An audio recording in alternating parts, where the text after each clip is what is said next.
Дорнот аймгийн Хэрлэн сумын ерөнхий боловсролын хан улс сургуулийн бага ангийн багш Сувдаа миний би зөвлөгс сурагч гэсэн арга зүй туршлагаа танилцуулж байна.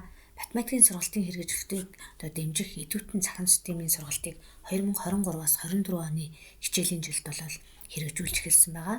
За энэ хүү сургалтыг зохион байгуулахдаа эцэг эхийн дэмжлэгийг авах, сурагчдыг идэвхжүүлэх олон аргыг бол ашигласан. За үүний нэг нь бол зөвлөгс сурагч гэсэн арга зүй байгаа. За зөвлөгс сурагч туршлагынхаа алхмыг танилцуулъя. За нэгдүгээр алхам бол сурагчид тухайн өдрийн даалгаврыг богино хугацаанд чанартай хийж гүйцэтгэх нь.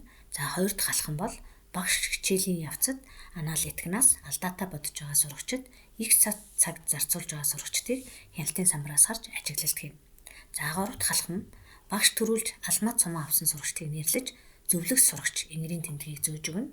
За дөрөв дахь алхам бол багш аналитикнаас дэмжлэг хэрэгтэй сурагчдыг сонгож зөвлөгс сурагчдад хуваарлаж өгнө. За тусламж хэрэгтэй сурагчид гэрлэн тохиогоо өргөнө. За тав дахь алхам нь зөвлөгс сурагч дэмжлэг хэрэгтэй сурагчдад бодлогыг бодох аргачлалыг зөвлөж, тайлбарлаж, тусламж үзүүлнэ. За 6 дахь алхам бол зөвлөгс сурагч хүндүтэр бодлогыг бодох аргыг таблет болон самбарт тайлбарлана.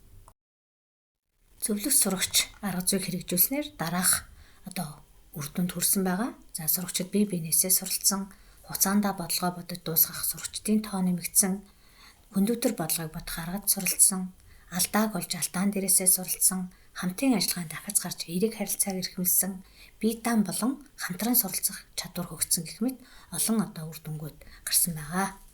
За анхааралтай сонссон та бүхэндээ баярлалаа.